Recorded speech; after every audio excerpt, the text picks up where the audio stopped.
Lisa walked into the community center building on Tuesday evening, her old canvas bag hanging loosely from her shoulder. The hallway smelled like coffee and cleaning supplies.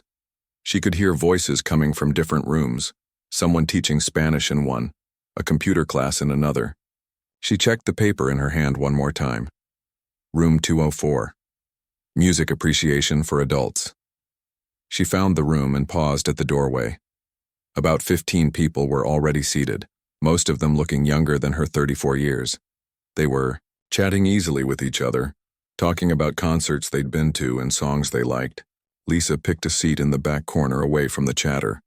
The wooden chair creaked as she sat down. She pulled out a notebook and pen, keeping her eyes down. These evening classes cost her $200 she really couldn't spare, but after dropping out of college 16 years ago, she wanted to try again. Music had always been important to her, even if she'd never had proper training. At least that's what everyone would think. Professor Martinez walked in carrying a stack of papers and a coffee mug. He was probably in his 50s, with graying hair and the kind of confident walk that came from years of teaching. He set his things down on the desk and looked around the room. "Good evening, everyone. Welcome to Music Appreciation. I see some new faces tonight." His eyes landed on Lisa for a moment. She felt herself shrink back in her chair. She wasn't used to being noticed anymore. Between her job at the diner and taking care of her 2 kids, she mostly moved through life, invisible. "Let's go around the room and introduce ourselves. Tell us your name and why you're taking this class." Lisa's stomach dropped. She hated this part. One by one, the other students shared their stories. There was Jennifer, a nurse who wanted to understand classical music better; Kevin, a retired mechanic who'd always loved opera; Maria, a college student getting extra credits. When it was Lisa's turn, she spoke quietly. "I'm Lisa. I work at Danny's Diner downtown. I've always loved music, and I wanted to learn more about it." "Wonderful," Professor Martinez said with a polite smile. "We love having people from all backgrounds here." She could hear what he really meant. Someone like her, working class, probably uneducated about music, would need extra help. The assumption stung, but she was used to it. The class began with basic concepts. Professor Martinez talked about rhythm and melody, about different periods of classical music. Lisa found herself nodding along, already knowing most of what he was saying. She'd learned these things long ago, but she couldn't exactly speak up and correct him when he simplified something incorrectly. During the break, she stayed in her seat while others gathered near the coffee pot. She could hear snippets of conversation. "I tried to listen to that Beethoven piece he mentioned, but it's so complicated." "I know, right? I can barely tell the difference between violin and viola. At least we don't have to actually play anything, can you imagine?" Lisa smiled slightly. If only they knew. When class resumed, Professor Martinez announced they'd be studying some of the most challenging pieces in classical music over the next few weeks. "I want you to really listen to these compositions. Try to understand what makes them so difficult, so special." He played a recording of Chopin's Ballade No. 1. Lisa closed her eyes as the familiar notes filled the room. She knew every measure, every subtle shift in dynamics. Her fingers automatically moved slightly, remembering the feel of those passages under her hands. "This piece," Professor Martinez said as the music ended, "is considered one of the most technically demanding works in the piano repertoire. It requires not just finger dexterity but deep emotional understanding. Very few pianists can truly master it." Lisa opened her eyes to find him looking directly at her section of the room. "In fact," he continued, "I think it would be beneficial for everyone to choose a challenging piece to study this semester. Not to perform, of course, but to really understand from the inside out." Several students looked nervous. Someone raised their hand. "How challenging are we talking about?" "Don't worry," Professor Martinez laughed. "I'm not expecting anyone to actually play these pieces. But I do think each of you should pick one difficult composition and present it to the class. Explain what makes it hard. Maybe play a simple version or just a few measures." Lisa felt her palms start to sweat. She hadn't touched a piano in front of anyone in 15 years. "Actually," the professor said, and Lisa could see the wheels turning in his head. Let me assign pieces instead. That way everyone gets something appropriate to their level. He went around the room giving students various pieces to research. Jennifer got a Debussy prelude. Kevin got a Mozart sonata. When he got to Lisa, he paused. Lisa, since you're new to formal music study, I think you should take on something really challenging. It'll push you to understand what serious classical music is all about. Her mouth went dry. I'm assigning you the same Chopin ballade we just heard. Don't worry about playing it perfectly, or even well. The goal is understanding. Maybe something simpler would be better, Lisa managed to say. Nonsense. I believe in challenging my students. You'll learn more from struggling with a masterpiece than from skating by with something easy. The other students were looking at her with a mixture of sympathy and relief that they hadn't gotten the hardest assignment. Lisa nodded weakly. Excellent. Everyone has 2 weeks to prepare. We'll have our presentations next Tuesday after next. The rest of class passed in a blur. Lisa barely heard the lecture about musical forms. Her mind was spinning. How could she explain that she didn't need to study this piece because she'd performed it dozens of times? How could she tell them that she knew it so well she sometimes heard it in her dreams? But how could she not? After class, she gathered her things slowly, waiting for the room to empty. Professor Martinez was erasing the blackboard when she approached. His desk. Professor Martinez, about the assignment? Yes, Lisa. I know it seems overwhelming, but I have faith in you. Sometimes we need to be pushed out of our comfort zones. It's just that maybe I could do something else instead. He turned to face her fully. His expression was kind but firm. Lisa, I've been teaching for 23 years. I can usually tell when a student is capable of more than they think they are. Trust me on this one. She wanted to tell him everything. Right then. About the competition she'd won as a teenager. About the concert she'd performed. About the accident that changed everything. About the 15 years of silence. Instead, she just nodded. Okay, I'll do my best. That's all anyone can ask. Walking to her car in the parking lot, Lisa felt the weight of the assignment settling on her shoulders. It wasn't the technical challenge. Her fingers still remembered every note. It was everything else. The fear of being discovered, the fear of being judged, the fear of remembering who she used to be and who she'd never be again. She sat in her old Honda for a few minutes before starting the engine. At home, her kids would be doing homework at the kitchen table. She'd help them with math problems and spelling words, then read them a story before bed. Just like every other night. Except tonight, hidden in her canvas bag, she carried sheet music that could change everything. The drive home was quiet, but her mind was loud with memories she'd spent years trying to forget. In 2 weeks, she'd have to stand in front of that class and present Chopin's Ballade No. 1. She just had to decide how much of the truth she was ready to tell. The next morning, Lisa woke up before her alarm went off. She'd been tossing and turning all night thinking about the assignment.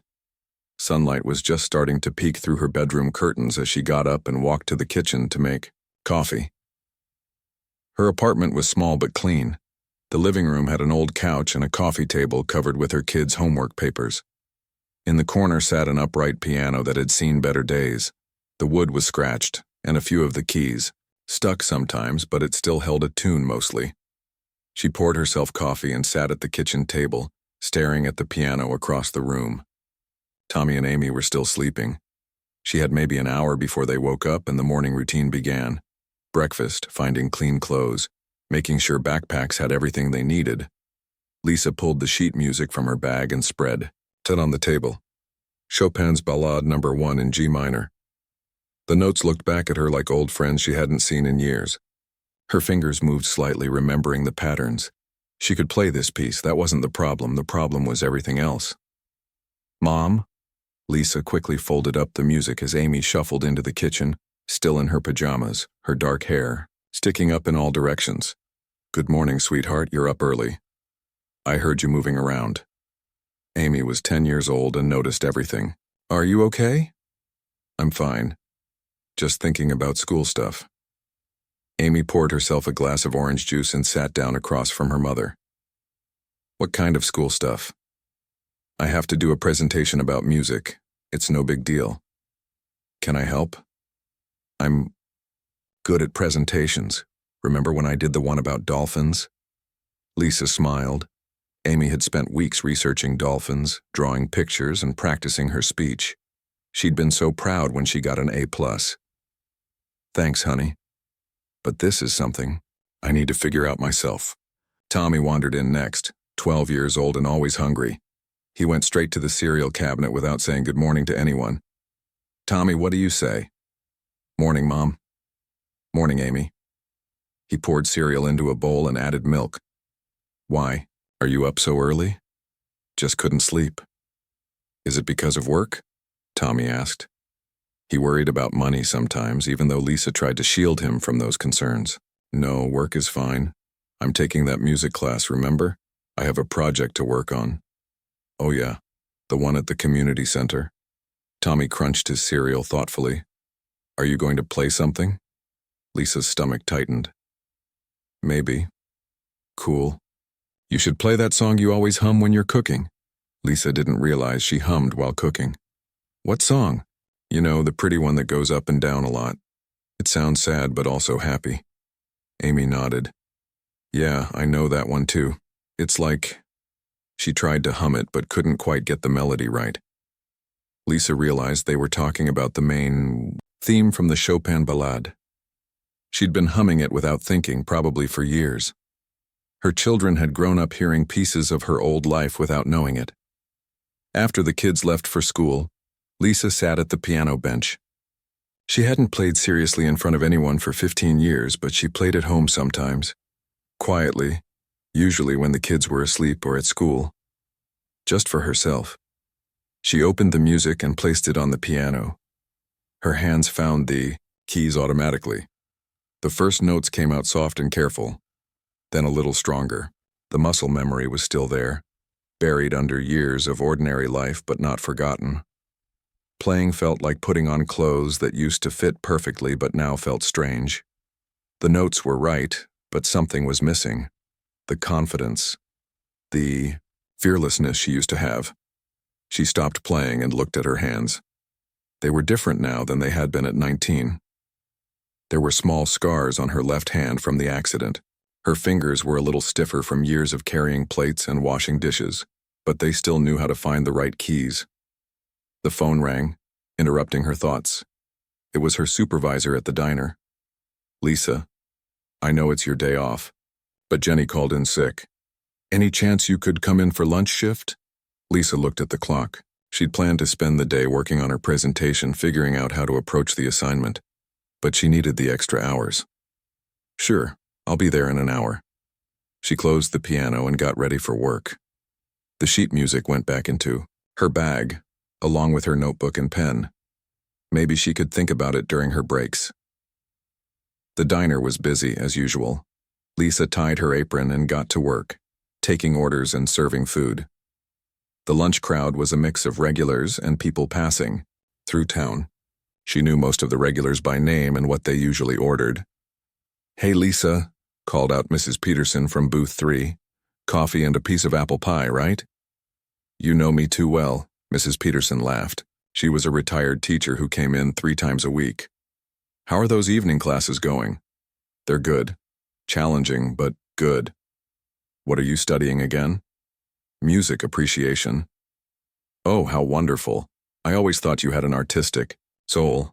There's something about the way you move, very graceful. Like a dancer or a musician. Lisa felt her cheeks warm.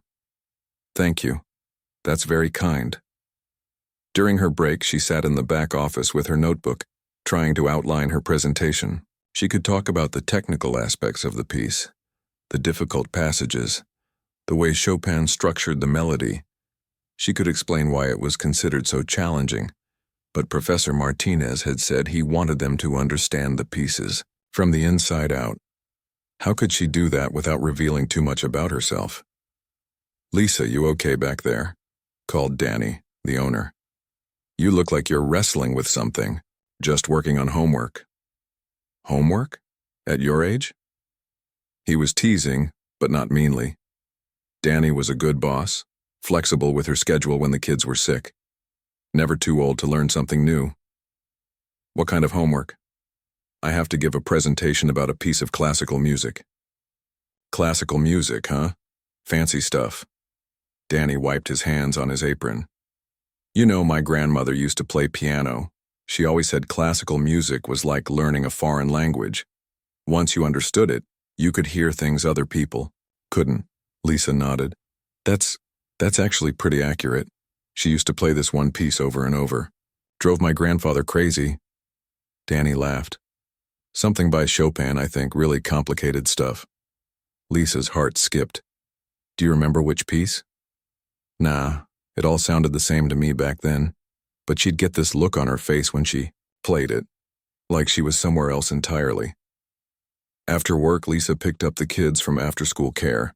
They stopped at the grocery store where she carefully counted out money for the week's food. The kids were used to this routine, making a list, checking prices, sometimes putting things back if they went over budget. Mom, can we get ice cream? Amy asked. Lisa looked at their cart and did quick math in her head. Next week, okay? We're a little tight this week. Amy nodded without complaining. Both kids had learned not to ask for extras when money was tight. That evening, after dinner and homework and bedtime stories, Lisa sat at the piano again. The house was quiet, except for the hum of the refrigerator and the occasional car passing by outside. She played the ballad again, this time with more feeling. The notes filled the small living room, and for a moment, she wasn't a single mother working double shifts. She was the person she used to be, the one who could make a piano, sing, but as she played, memories started flooding back. The competitions, the pressure, the accident, the hospital, the months of physical therapy. The gradual realization that her career was over. She stopped playing abruptly, her hands shaking slightly. This was why she'd avoided performing for so long. The music brought everything back, the good and the bad. 2 weeks felt like both forever and no time at all. She had to find a way to present this piece without falling apart, without revealing the whole truth, but without lying either. Lisa closed the piano and went to bed, but sleep didn't come easily. Tomorrow she'd have to face the music again, literally and figuratively. The question was, how much of herself was she willing to reveal?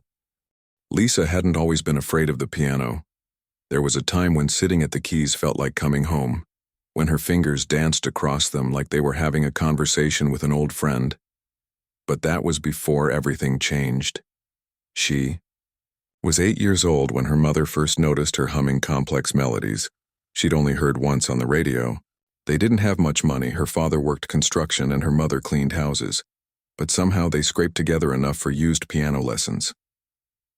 This child has a gift, her first teacher, Mrs. Chen, had said after just 3 lessons. I've never seen anything like it. By age 10, Lisa was playing pieces that high school students struggled with. By 12, she was performing at local competitions and winning every single one. Her parents, both immigrants who'd worked their whole lives with their hands, watched in amazement as their daughter created magic from black and white keys. You're going to have a different life than us, her mother would say, pride and sadness mixing in her voice. Music will take you places we could never go. The competitions got bigger, state level, then regional, then national. Lisa's bedroom filled with trophies and medals. Scholarship offers started arriving in the mail when she was just 15. The phone rang constantly with invitations to perform with youth orchestras across the country. Everything was building toward her debut with the Chicago Symphony Orchestra. She was 19, a sophomore at the conservatory, and about to perform Rachmaninoff's Piano Concerto No. 2 with one of the most prestigious orchestras in the world. The concert was sold out. Music critics from major newspapers were coming to review her performance. "This is it, sweetheart," her father had said the night before the concert. "After tomorrow, everyone will know your name," but tomorrow never came. Not the way it was supposed to. Lisa was driving to her final rehearsal when the truck ran the red light. She remembered seeing it coming, remembered trying to swerve, remembered the sound of metal crushing metal. Then she remembered waking up in the hospital 3 days later. Her left arm was in a cast from her wrist to her shoulder. 3 broken bones, damaged tendons, nerve damage. The doctors weren't sure how much movement she'd get back. "The good news is you're alive," Dr. Roberts had said. "The other good news is that with time and physical therapy, you should regain most of the use of your arm. Most of the use, not all of it." For a pianist, most wasn't enough. The months that followed were the hardest of her life. Physical therapy 3 times a week, slowly, painfully relearning how to move her fingers the way she used to. The cast came off, but her hand felt foreign, like it belonged to someone else. She tried to practice, tried to play the pieces that used to flow from her fingers like water. But there were hesitations now, tiny delays where her brain would send the signal, but her hand wouldn't quite respond fast enough. To most people, it would have been unnoticeable. To a concert pianist, it was devastating. "Give it more time," everyone said, her parents, her teachers, her doctors. "It'll come back." But as months turned into a year, Lisa began to understand that some things once broken never quite fit back together the same way. The Chicago Symphony offered to reschedule her debut. Then they offered again 6 months later. Finally, they stopped calling altogether. Scholarship money dried up. Other young pianists took the opportunities that might have been hers. Lisa dropped out of the conservatory and moved back home. She got a job at a local restaurant to help her parents with money. The piano in their living room sat silent for months. When she finally tried to play again, she could only manage a few minutes before the memories became too heavy. At 22, she met David at the restaurant where she worked. He was charming and funny, and he didn't know anything about her musical past. With him, she could pretend to be just a regular person who happened to know how to play piano a little bit. They got married quickly, maybe too quickly. Amy came along 2 years later, then Tommy 2 years after that. For a while, Lisa thought she'd found peace in this ordinary life. She worked, took care of her children, and only played piano late at night when everyone was asleep. But David wasn't built for the daily grind of family life. He wanted excitement, adventure, the kind of life they'd had when they were dating. When Tommy was 3 and Amy was 5, David decided he needed to find himself and moved to California. The divorce papers came in the mail 6 months later. Suddenly, Lisa was a single mother with 2 small children and no way to support them except waitressing. The tips were good some days, terrible others. They moved into the small apartment where they still lived, sold everything they could spare, and learned to make do with less. The piano was the one thing she couldn't bring herself to sell, even when money got really tight. She told herself it was because the kids might want to learn someday. Really, it was because selling it would feel like admitting that part of her life was completely over. Now, sitting in her living room at midnight, Lisa stared at that same piano. In 10 days, she had to stand in front of her class and present the Chopin Ballade. She could play it. That wasn't the question. She could probably play it better than Professor Martinez himself. But could she do it without falling apart? She opened the piano bench and pulled out some of her old sheet music. Pieces she'd performed in competitions, sonatas she'd mastered for recitals, concertos she'd dreamed of playing with orchestras. The pages were yellowed now, some torn at the edges from years of use. There was a program from one of her competitions when she was 17, first place, as usual. A photo of her accepting a trophy, smiling broadly, her whole future spread out in front of her like a red carpet. That girl in the photo felt like a stranger now. She'd been so confident, so certain that nothing could stop her. She'd never imagined that life could change completely in the space of a few seconds.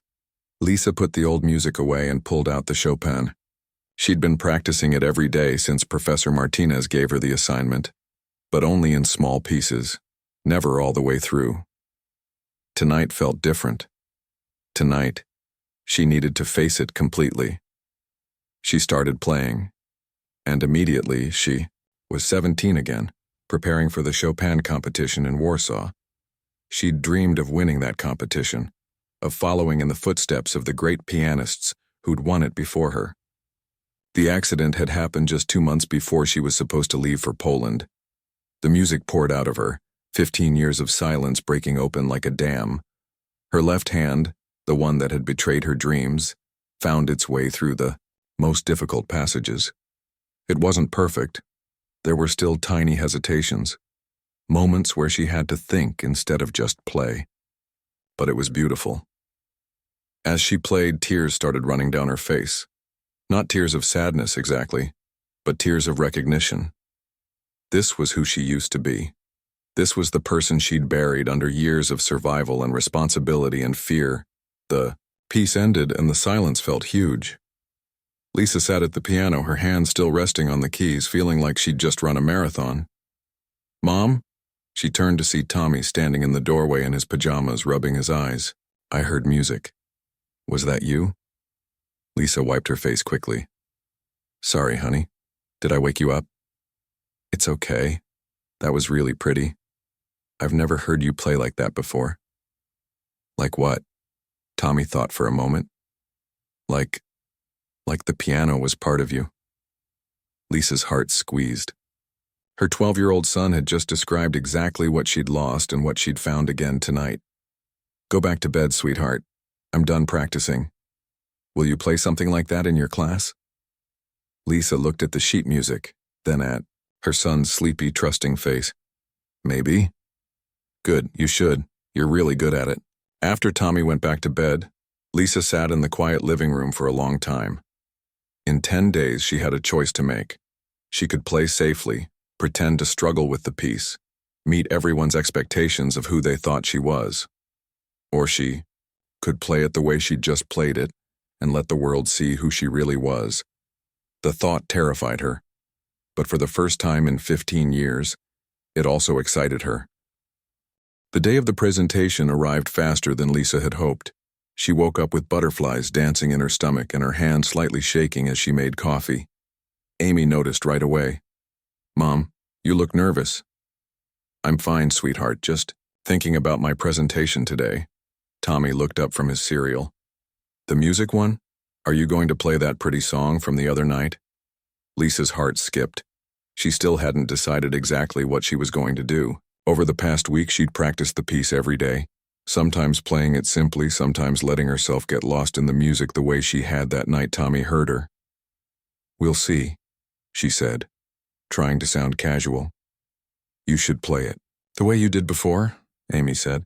"It made me feel like I was watching a movie." After dropping the kids at school, Lisa drove to work for her morning shift.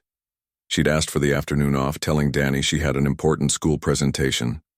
He'd been understanding, as always. "You nervous about this presentation?" asked Rita, another waitress who'd become a good friend over the years. "A little." "What's it about again?" "I have to present a piece of classical music. Explain why it's difficult and maybe play a little bit of it." Rita raised an eyebrow. "You can play classical music?" Lisa felt her cheeks warm. "A little. I took lessons when I was younger." Rita studied her for a moment. "You know, I always thought there was something different about you. The way you move your hands when you're thinking, like you're playing invisible keys." Lisa had never noticed she did that, but now that Rita mentioned it, she realized her hands were always moving slightly, practicing fingerings without her even thinking about it. The morning shift crawled by. Every time Lisa looked at the clock, it seemed like time was moving backward. Finally, at 2 o'clock, she hung up her apron and headed home to get ready. She changed into her best dress, a simple black one she'd bought for Tommy's school concert last year. She looked at herself in the mirror and barely recognized the person staring back. She looked terrified. The drive to the community center felt both too long and too short. Lisa sat in the parking lot for 10 minutes, gripping the steering wheel and trying to calm her breathing. Other students were walking into the building, some carrying instruments, others with poster boards and notes. Professor Martinez had set up the classroom differently today. The chairs were arranged in a semicircle around a small upright piano that had been wheeled in for the presentations. Lisa's stomach dropped when she saw it. She'd been hoping she could just talk about the piece without actually playing much of it. "Good evening, everyone," Professor Martinez said as the class settled in. "I'm excited to hear what you've all discovered about your assigned pieces. Who would like to go first?" Jennifer volunteered to start with her Debussy piece. She played a few simple measures on the piano and talked about impressionism in music. Her playing was basic but enthusiastic, and everyone clapped politely when she finished. Kevin went next with his Mozart sonata. He'd clearly practiced, but his fingers stumbled over some of the faster parts. Mozart makes it look easy, he laughed, but it's really not. One by one, the other students presented their pieces. Some played short sections, others just talked about the music without playing at all. The performances were exactly what Lisa had expected, earnest attempts by people who loved music but weren't trained musicians. "Lisa," Professor Martinez called. "You're up." Lisa's legs felt like jelly as she walked to the front of the room. She'd prepared notes, but now she couldn't remember what she'd planned to say. The piano bench seemed miles away. "I was assigned Chopin's Ballade No. 1 in G minor," she began, her voice barely above a whisper. "Speak up," someone called from the back. Lisa cleared her throat and tried again. "Chopin's Ballade No. 1, it's considered one of the most technically demanding pieces in the piano literature." She glanced at Professor Martinez, who was nodding encouragingly. "The piece tells a story. Chopin wrote it based on a Polish poem about a knight's journey. The music has to capture all the emotions of that story: hope, despair, triumph, loss." Lisa sat down at the piano bench. Her hands were trembling as she placed them on the keys. "I'll try to play the opening," she said. She started very simply, playing just the melody line with her right hand. It was safe, basic, exactly what everyone expected from someone like her. A few people in the class looked sympathetic, probably thinking she was struggling with nerves. But as she played those first few measures, something shifted inside her. The music was calling to her, demanding more. Her left hand joined in almost without her permission, adding the accompaniment. The sound that came from the piano was suddenly richer, more complex. Lisa felt her posture straighten, her touch become more confident. The nervous woman who'd started playing was disappearing, replaced by someone else entirely. She moved into the first development section, her fingers finding their way through passages she'd played thousands of times. The room had gone completely quiet. Even Professor Martinez had stopped taking notes and was staring at her with his mouth slightly open. Lisa was lost in the music now. She wasn't in a community center classroom anymore. She was 19 again, preparing for the most important performance of her life. Her hands moved with the precision and grace that had once made her famous in competition circles. The piece built to its first climax, and Lisa's playing became more passionate, more intense. Her left hand, the one that had failed her all those years ago, was keeping up perfectly. Not just keeping up, it was singing. She reached the quiet middle section, where Chopin's melody becomes almost like a prayer. Lisa's touch was so gentle that the notes seemed to float in the air. Someone in the audience let out a soft gasp. Then came the final section, the part that had always been her favorite. The music builds and builds, becoming more technically complex and emotionally overwhelming with each measure. Lisa's hands flew over the keys, executing runs and jumps that should have been impossible for someone who'd learned piano a little as a child. The final chords rang out in the silent room, and Lisa sat frozen at the piano, hardly believing what she'd just done. She'd played the entire piece. Not just played it, she'd performed it at a level that most professional pianists would envy. The silence stretched on for what felt like forever. Lisa slowly turned around to face her classmates, expecting to see confusion or suspicion on their faces. Instead, she saw tears. Jennifer was crying openly.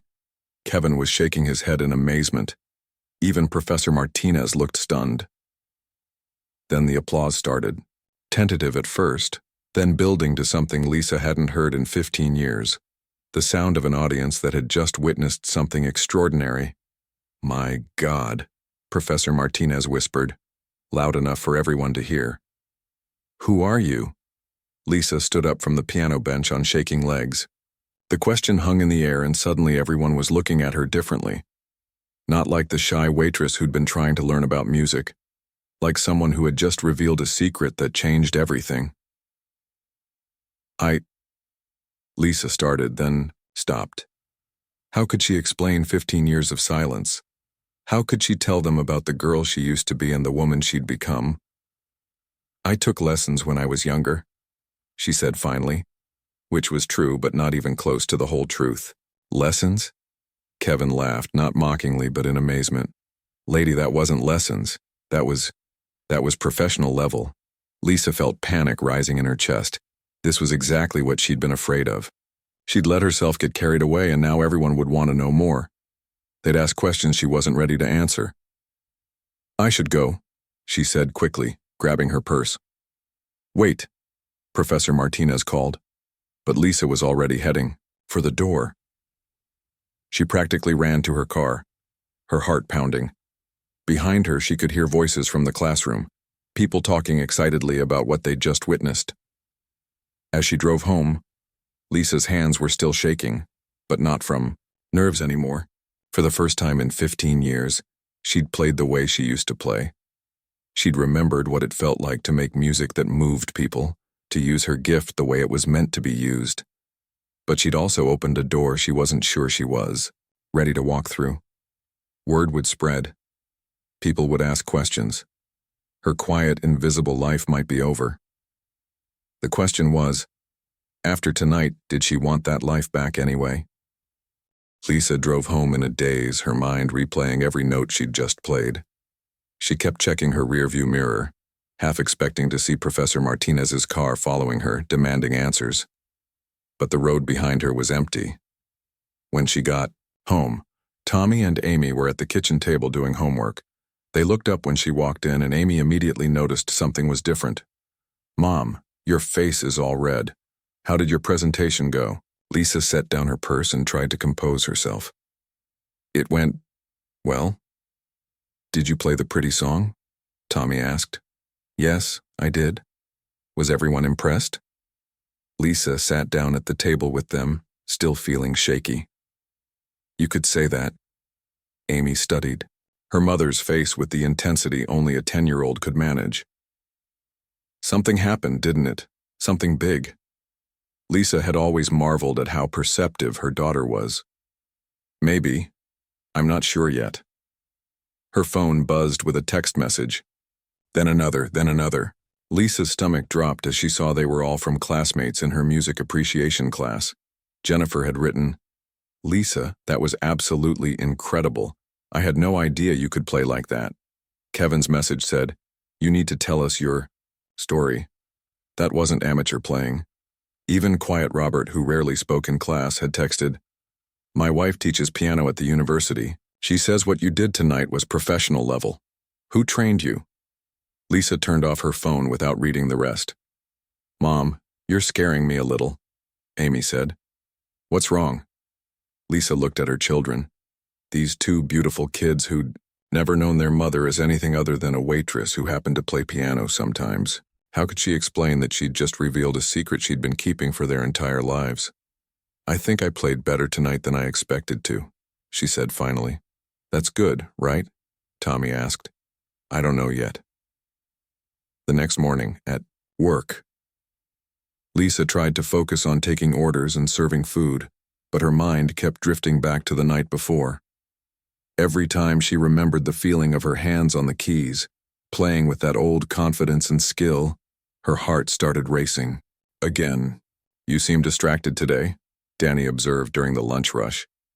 Everything okay with school? The presentation went fine. Just fine? You look like someone who either got the best news of their life or the worst. Before Lisa could answer, the bell above the diner's front door chimed. She looked up to see Professor Martinez walking in, scanning the room until his eyes found her. Lisa's stomach dropped to her feet. Lisa, he said, approaching her table. We need to talk. I'm working, she said quickly. I'll wait. Danny appeared, beside them, curious about this well-dressed man who seemed to know his employee. Everything all right here? This is my music teacher, Lisa explained. Professor Martinez, this is my boss, Danny. Pleasure to meet you, Professor Martinez said. shaking Danny's hand. I was hoping to speak with Lisa about her remarkable performance. Last night, Danny raised an eyebrow. Remarkable performance? She played Chopin's Ballad No. 1, flawlessly, at a level I haven't heard since I studied at Juilliard. Lisa felt the blood drain from her face. Danny was staring at her like he'd never seen her before. Our Lisa? Piano playing. Not just piano playing, Professor Martinez said. Concert-level piano playing, professional level. Huh. Danny looked between them. Lisa, why don't you take your break a little early? Use the back office if you need. Privacy. Lisa led Professor Martinez to the small office behind the kitchen, her heart pounding. She closed the door and turned to face him. I did some research last night, he said without preamble. I couldn't stop thinking about your performance, so I started looking into young piano prodigies from about 15 to 20 years ago. Lisa's mouth went dry. I found several articles about a girl named Lisa Volkov. Child prodigy. Multiple competition wins. Scholarship to a prestigious conservatory. Set to debut with the Chicago Symphony Orchestra at age 19. He paused, watching her face. Then she disappeared. No more competitions, no more performances, no more mentions in the music press. Lisa sank into Danny's desk chair. You found me. The question is, why did you disappear? And why are you pretending to be a beginner in my class? Lisa was quiet, for a long moment staring at her hands. Finally, she told him everything. The accident, the injury, the slow realization that her career was over, the years of silence, the marriage and divorce, the struggle to support her children. Professor Martinez listened without interrupting. When she finished, he was quiet for a while. Your technique last night, he said finally.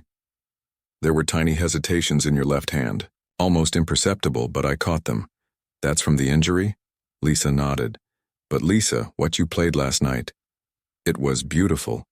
Yes, there were small imperfections, but the musicality, the emotion, the storytelling, that was extraordinary. Most pianists would give anything to play with that kind of depth. It's not enough for professional performance, Lisa said. You know how perfectionist the classical world is.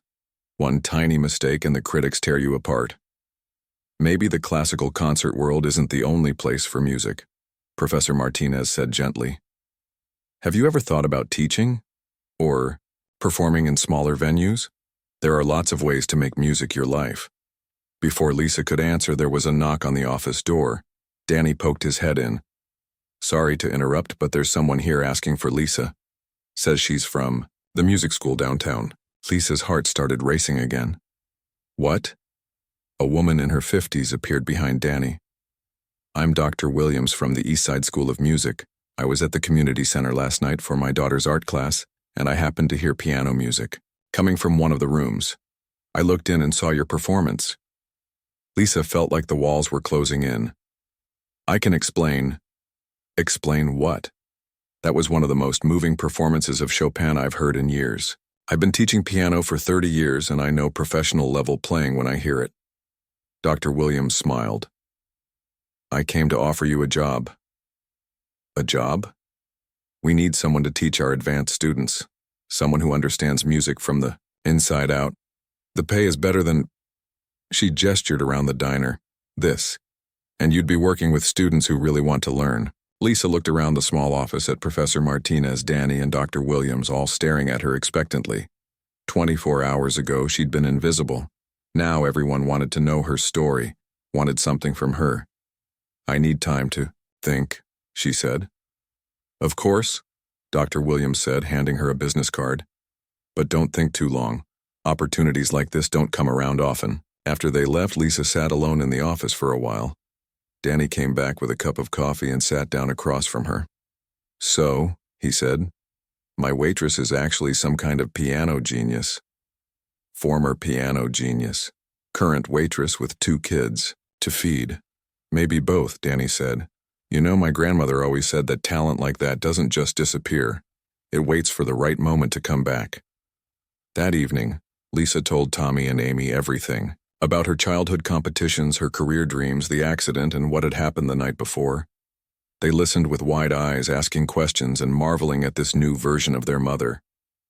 "So you're famous?" Amy asked. "I was, a little bit. A long time ago." "Are you going to be famous again?" Tommy wanted to know. "I don't know. Would that be okay with you too?" They looked at each other, having one of those silent conversations that siblings share. "Will you still make us pancakes on Saturday mornings?" Amy asked. "Of course. And help with homework?" "Always." "Then it's okay," Tommy said. "Besides, it's pretty cool having a mom who can play piano like that." 3 months later, Lisa stood in front of a classroom at the East Side School of Music, watching 12 advanced piano students work through a challenging Brahms piece. She still worked part-time at the diner. The teaching job paid well, but not quite enough to replace her full income yet. But for the first time in 15 years, she was making music part of her life again. Not the high-pressure world of competition and concert halls, but something gentler and more sustainable. She performed occasionally at local venues, taught private lessons on weekends, and had even started composing again. Her left hand still had those tiny hesitations, but she'd learned to work with them instead of against them. The imperfections had become part of her unique sound, adding a humanity to her playing that hadn't been there when she was 19 and technically perfect. "Miss Lisa," one of her students called, "can you play this section for us? I can't get the timing right." Lisa sat down at the piano and played the passage, her hands finding the keys with the confidence she'd rediscovered that night in Professor Martinez's class. As the music filled the room, she realized this was enough. Not the career she'd planned, but the life she'd built from the pieces of her broken dreams. And sometimes, she thought as her students began to understand the music better, sometimes, the second version of a dream was even better than the first.